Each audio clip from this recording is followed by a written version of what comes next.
లేదు, మనకు ఆ గోడ లేదు, అదృష్టం. ఆయన బట్టి నా మైక్ విష్ణువు అనగానే పారదర్శి వచ్చింది.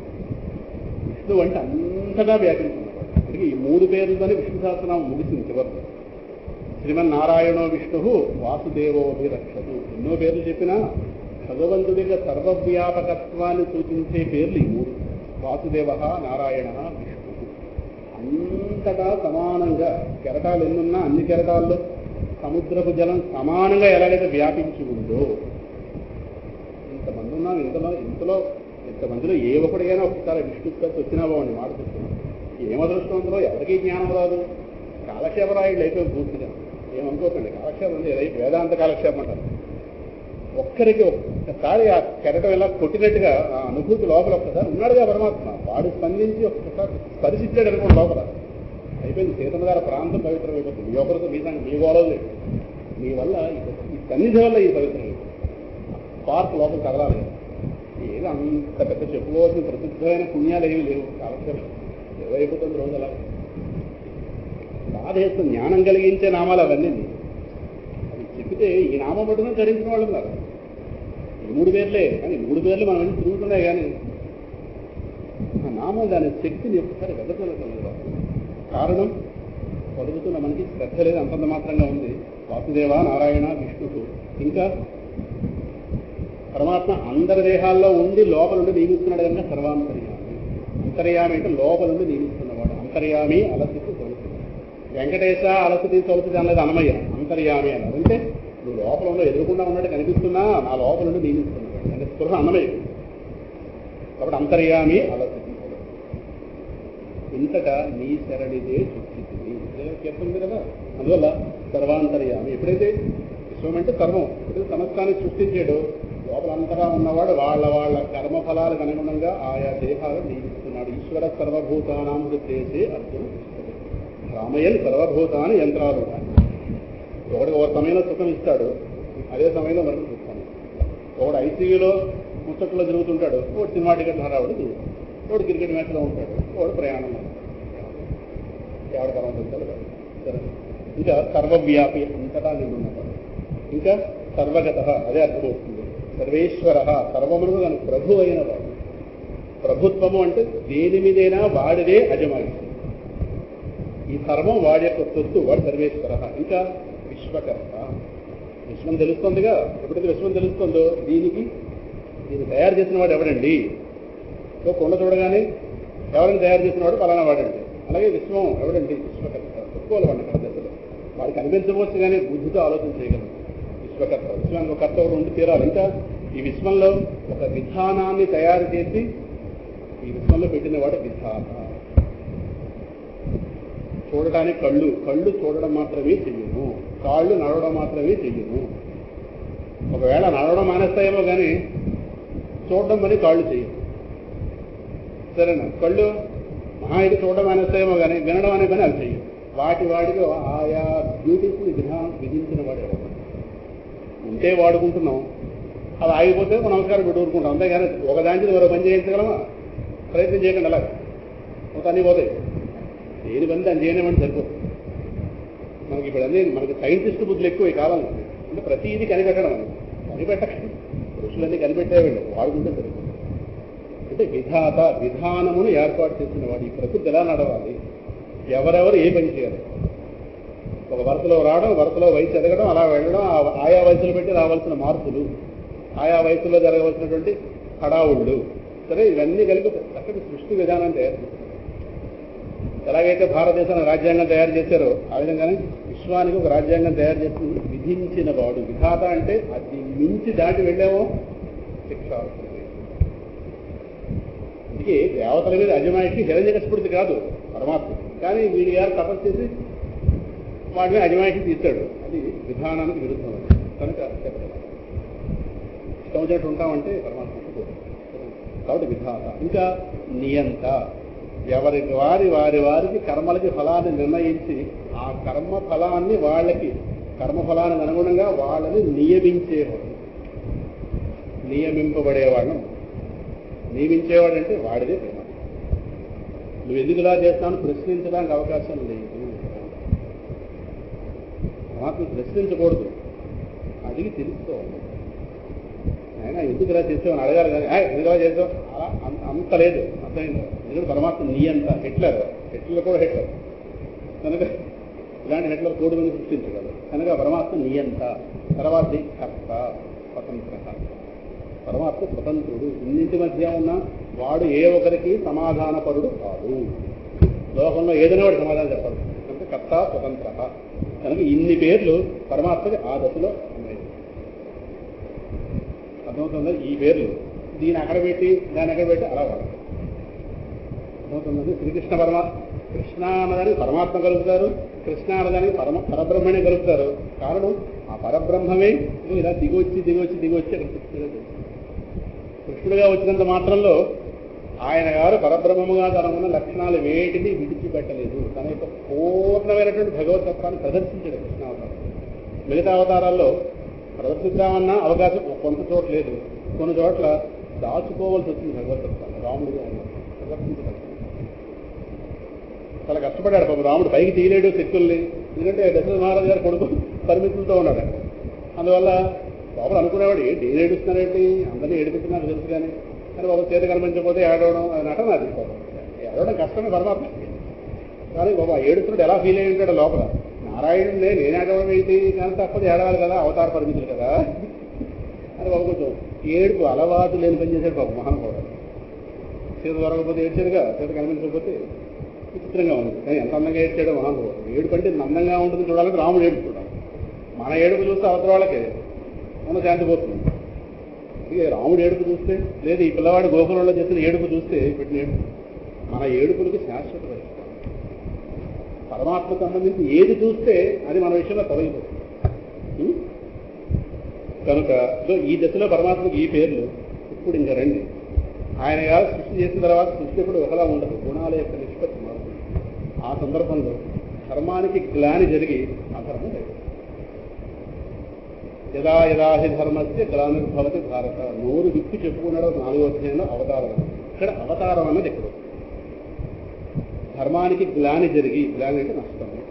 యదా యదా హి ధర్మస్య గ్లానిర్భవతి భారత అభ్యుత్థానం అధర్మస్య తదాత్మానం సృజామ్యహం పరిత్రాణాయ సాధూనాం వినాశాయ. ఈ 2 శ్లోకాలు ఎన్టీ రామారావు గారి దయవల్ల మనకి 2 శ్లోకాలు సినిమాలో పాడాడు కాబట్టి సంభవం నీకే సంభవం అనేది పాట. ఈ 2 శ్లోకాలు ముందు పాడతాడు మహానుభావుడు. మనకు భగవద్గీత రావాలంటే ఆవిడ సినిమా హీరో పాడాలి. ఇలా ఈ 2 మనకు వచ్చాయి. కనుక ఈ గుణాల నిష్పత్తి మారుతున్నప్పుడు రాక్షసులు వాడు పై చేయవు. సరే ఎప్పుడు ఈ దేవతలకి రాక్షసులు మనం గొడవ ఎప్పుడు ఉంది. అప్పట్లో ఏంటంటే వేరువేరుగా ఉండి కొట్టుకున్నారు, ఇప్పుడు ఒకే మనిషిలో చేరిపోయి కొట్టుకుంటున్నారు. వాళ్ళే మనమే కేంద్రం. ఇప్పుడు వాడు దూరం వేరువేరుగా లేడు. ఇప్పుడు ఏమో ఇంద్రుడు బయట లేడు, సరేనా చిరంజీవి బయట లేడు, అందరూ మనలోనే ఉన్నారు. అందులో మనం ఎప్పుడు ఏ వేషం వేస్తామో తెలియదు. ఒక ఇంద్రుడిలా ఉంటాం, ఒకటి ఏదైనా చేస్తుంటాం. అందరికీ మనమే స్థానం అయిపోయింది. కలియుగంలో వాడు తెలియజేయట్లేదు. బయట ఉండి పరమాత్మ అవతరించి చంపేస్తున్నాడని చెప్పి మనుషులు హృదయాన్ని ఆశ్రయించి హాయిగా మనిషి ఉదాహరుడు కదా, అందరికీ ఆశ్చర్యం ఇస్తుంటాడు. కనుక మనలో క్షేమంగా ఉన్నారు వాళ్ళు. కనుక ఈ ధర్మానికి గ్లాని కలిగి అధర్మం తీవ్రమవుతున్నప్పుడు మళ్ళీ సరి చేయవలసిన బాధ్యత ఆయనకి లేదు. దేవతలకు శక్తి ఇచ్చాడు, దేవతల శక్తి చాలదు. బ్రహ్మగారి శక్తి ఇచ్చాడు, బ్రహ్మగారి శక్తి కూడా కొన్ని సందర్భాలు చాలదు. కారణం ఆయన ఇచ్చిన వరమే ఆయన పాలన చేపమైపోతుంది. ఈ లోకంలో ఎవరు తపస్సు చేసినా ముందు బ్రహ్మగారిని పడుకుంటారు. బ్రహ్మగారికి ఒక నియమం ఉంది, ఎవడైనా తపస్సు చేస్తే వాడు ఆయన గురించి తపస్సు చేయక్కర్లేదు. వాడు తపస్సు కనుక చేస్తే వాడి యొక్క తపస్సు బట్టి వాడికి వరం ఇవ్వాల్సిన డ్యూటీ ఆయనకి. కనుక హిరణ్యకశిపుడికి అందరికీ ఇచ్చేయాల్సిన తప్పదు అంటే అది ఆయన విధానం. అది కూడా విధాత పెట్టిన విధానం. కనుక బ్రహ్మగారు అది ఒక తప్పదంతే. ఏం చేస్తాం తపస్సు ఇచ్చాడు మహానుభావుడు. అందువల్ల అన్ని సందర్భంలో వాళ్ళు మళ్ళీ సృష్టికి ఆటంకంగా మారుతారు. మరి ఆ సందర్భంలో ఏం చేయాలి? ఎవరి శక్తి చాలకపోతే నారాయణుడి శక్తి. కనుక పరమాత్మ ఆయా సందర్భాల్లో లోకంలోకి అవతరిస్తాడు. అవతరించడం అంటే తనను తాను వ్యక్తపరుచుకుంటాడు. పరమాత్మ వ్యక్తపడుతుంది. ఈ విశ్వం ఏదైతే ఉందో విశ్వము పరమాత్మ యొక్క ఒకానొక వ్యక్తత. విశ్వము పరమాత్మ యొక్క వ్యక్త స్వరూపం. మరి విశ్వంగా వ్యక్తమైన పరమాత్మ అవ్యక్తం. వ్యక్తపడుకున్న పదాలు వ్యక్తము అవ్యక్తం.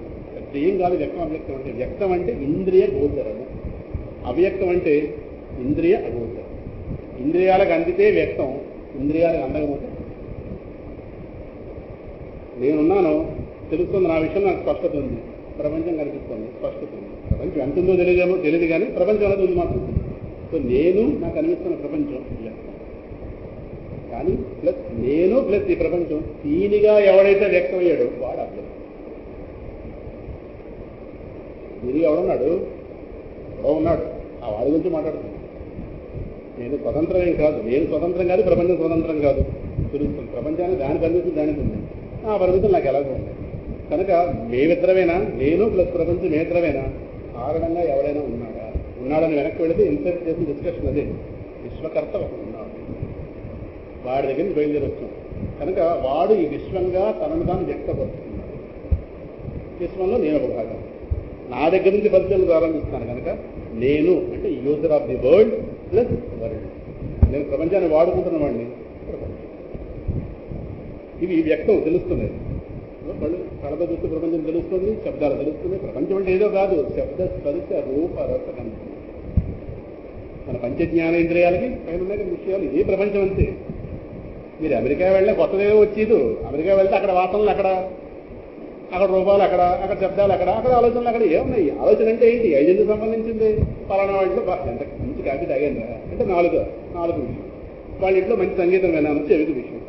వాళ్ళ చిన్నపిల్ల ఎంత బాగుందో కంటికి విషయం. అయిపోయింది. ఎందుకని ఏమన్నా అందుకెళ్తే ఏమడద్దరం చేస్తాను. ఈ ఇదే శబ్దాది రూపం భువనం సమస్తం. ఈ మాట అన్నది ఉన్నది నలుగురిలో మహర్షి. శబ్దాది రూపం భువనం సమస్తం. శబ్దాది సత్తా ఇంద్రియ వృత్తి భాస్య సత్యేంద్రియాణం మనసో వశేస్యా మనోమయం తద్భువనం వదామః. ఉన్నది నలుగురు రమణ మహర్షి గారు.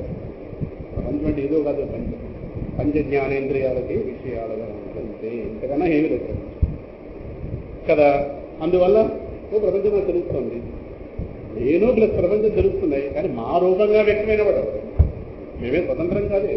నేను స్వతంత్రం అనుకోండి, నేనే ప్రపంచం తయారు చేశానని చెప్పచ్చు. అంత లేదు నాకేమి. మన ప్రపంచంలో ఉన్నవాడు ఎవడో స్వతంత్రం ఉన్నా అవే వాడు జరుగుతుంది. వాడని ఒకనాడు అనుకున్నాం కానీ ఇవాళ ప్రపంచం చాలా చిన్నదైపోయింది మా ముందు. అది వేరే సార్. మనం ఇది ప్రపంచం చిన్నదవుతుంది, చాలా అల్పమైన ప్రపంచం, మీనింగ్ లేదు. సో ఎవడో ఒకడు ఉన్నాడు, వాడి రహస్యం బయటికి రావు. కనుక ఈ ప్రపంచముగా వ్యక్తమైన వాడు ఎవడో వాడు అవ్యక్తం. ఆ అవ్యక్తంగాని వ్యక్తపరిస్తే వాడితో మోక్షం. కనిపిస్తున్న ప్రపంచంలో ఊరేగితే సరే ఇప్పుడు ఏం జరిగింది, ఇదే జరుగుతుంది.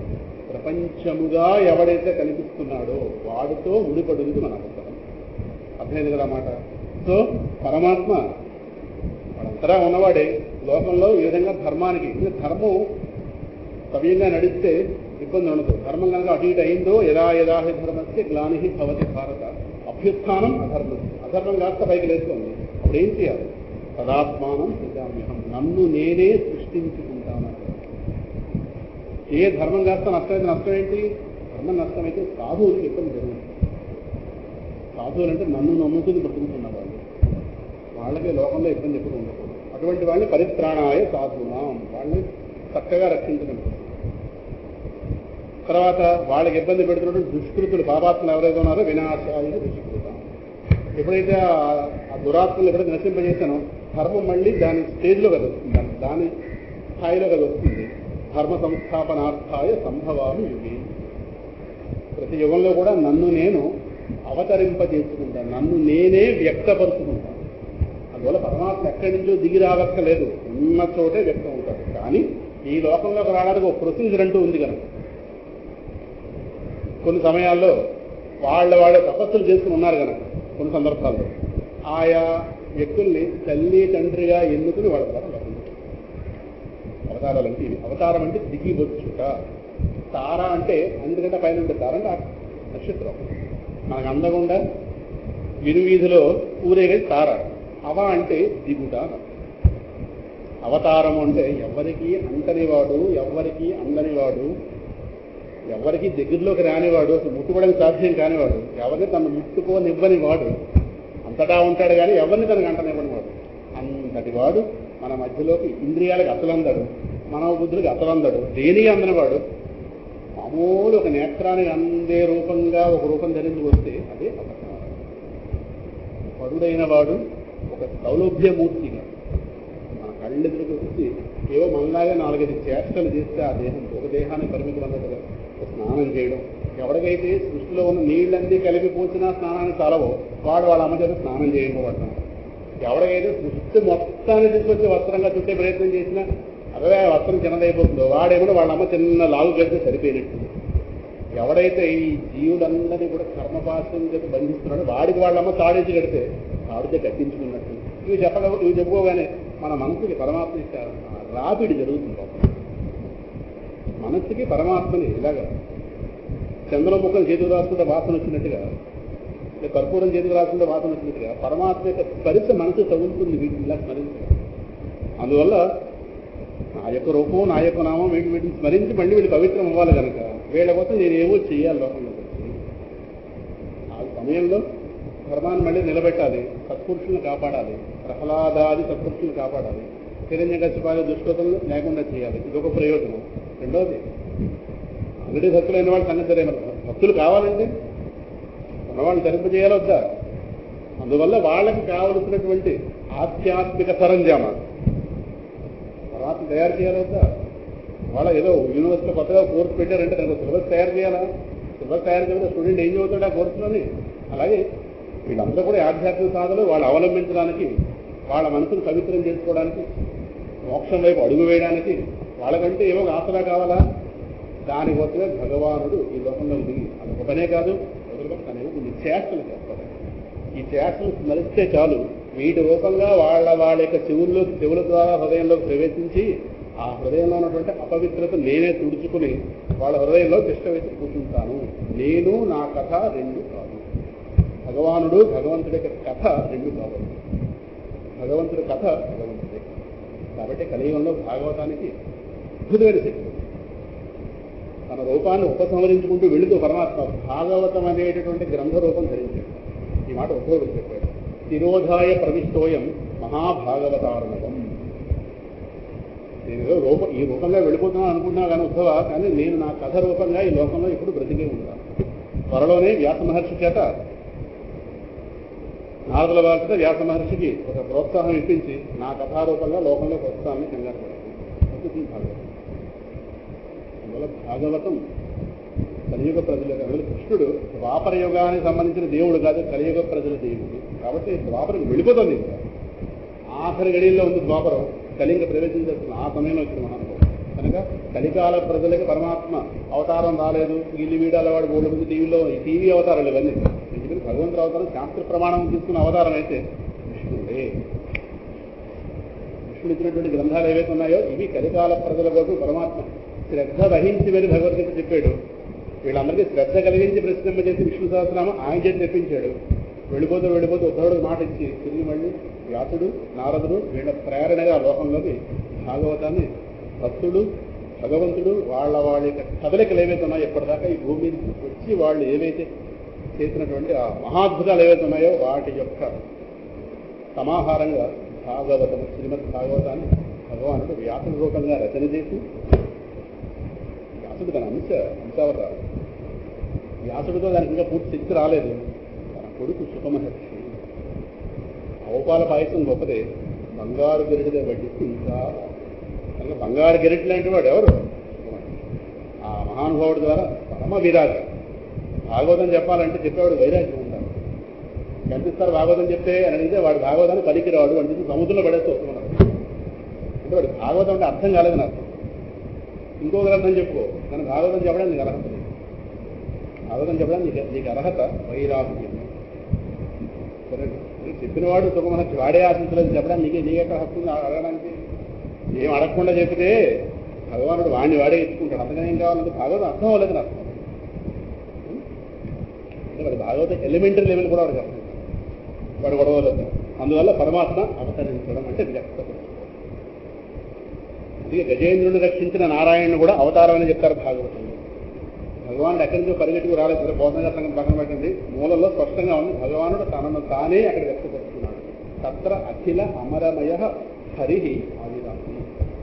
ఇక్కడికక్కడే భగవానుడు వ్యక్తమయ్యాడు. గరుత్మంతుడి మీద కూర్చున్నవాడిగా, గరుడారూఢుడే ఉన్నవాడిగా పరమాత్మ అక్కడికక్కడే వ్యక్తమై ఆ ముసలి పీడ విరగడ చేసాడు గజేంద్రుడికి. స్పష్టంగా ఉంది. గజేంద్రుడిని రక్షించిన అవతారం కూడా అవతారమే. అవతారం అంటే పరమాత్మ ఎన్నెన్ని సందర్భాల్లో తనను ఒక రూపంగా ప్రకటించుకున్నాడు దాన్ని అవతారం. భాగవతం ప్రకారం 28 అవతారాలు. నారదుడు కూడా అవతారమే, వ్యాసుడు అవతారమే, వృషభదేవుడు 5వ స్కందంలో ఆయన అవతారమే. సరే, హిరణ్యకశిపుడు, గురుసున్నస్వామి, వరాహస్వామి, కపిలాచార్యుడు ఆయన అవతారమే.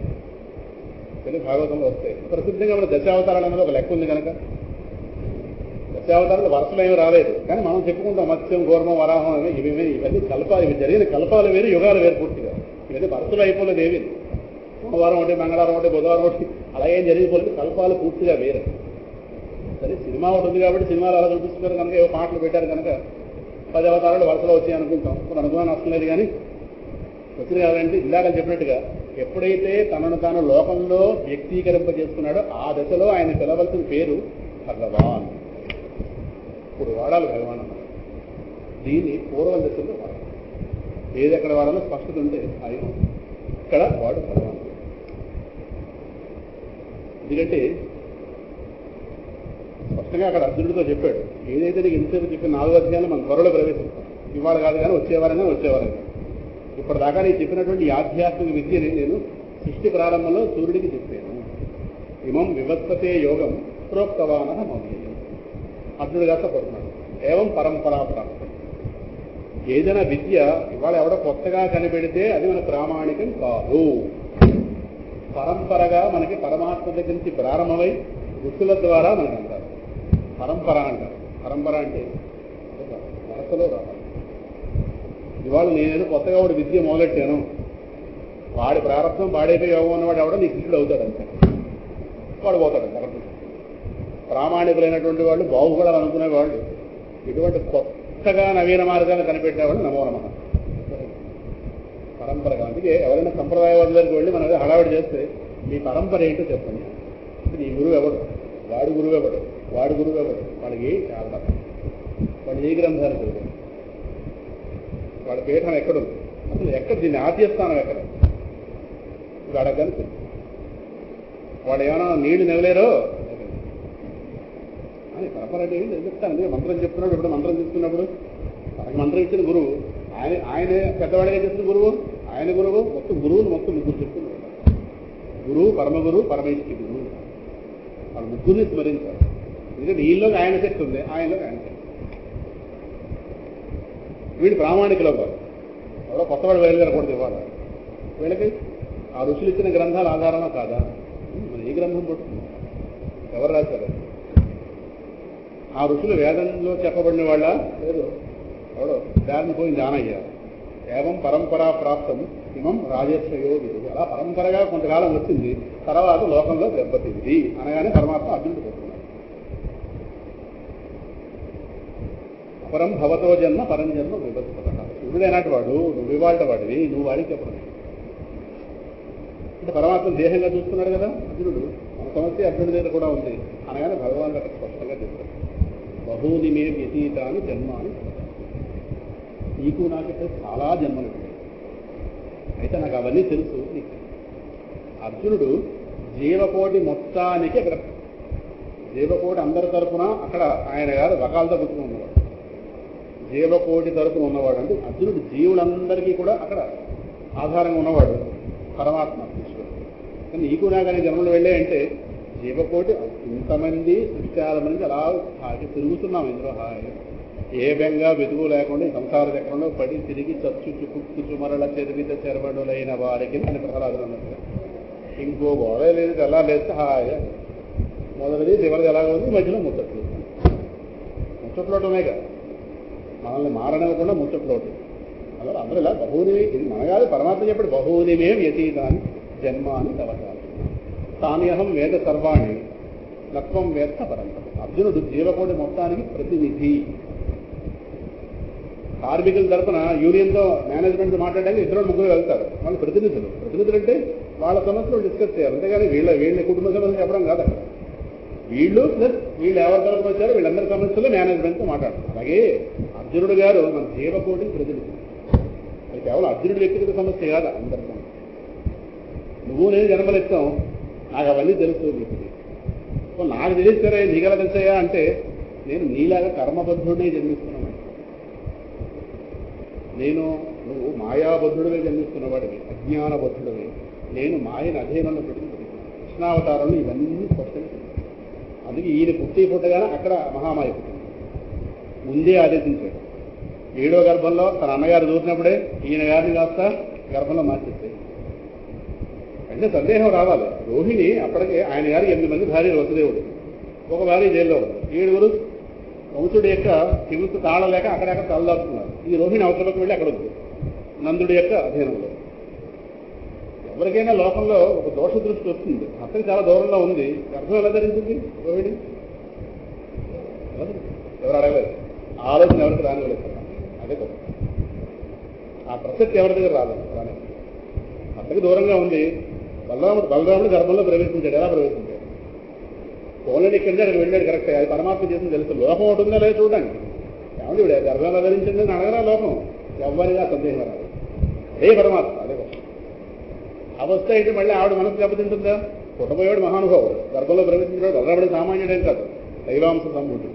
వాడి గర్భంలోకి వెళ్ళిన తర్వాత ఆవిడ మనసు కోపపడితే లోకంలో ఏ ఒక్కరు నింద వేసినా ఏమీ లేని దానికి నిందలు వేస్తున్నారే. అటువంటిది ఈవిడ వెళ్ళి చాలా కాలం బట్టి అక్కడ ఉంటుంది నందుడి యొక్క పర్యవేక్షణలో. ఎందుకంటే కంసుడి యొక్క హింస తాళలే. లోకం ఒకటి లేదా చూడడానికి నలుగురు గర్భం ఎలా ధరించింది? పరమాత్మ ఆ సందేహం ఎవరికి రానివ్వలేదు. అది అంటే తేవాలంటే తేగలడు, లేదా అంటే అందుకే పరమాత్మ సరే. అంటే తను పుట్టబోతు ముందే ఎన్ని మ్యాజిక్ తెలిసాడు. అందరినీ ఆజ్ఞాపించాడు చక్కగాను. గర్భస్రావం అయిందనుకున్నారు. ఆ మహామాయకి చెప్పి గర్భాన్ని అక్కడ ట్రాన్స్ఫర్ చేయించాడు. ఏదో ఉద్యోగిని ట్రాన్స్ఫర్ చేయించాడు. గర్భాల మార్చడం ఎనిగా తెలిసింది.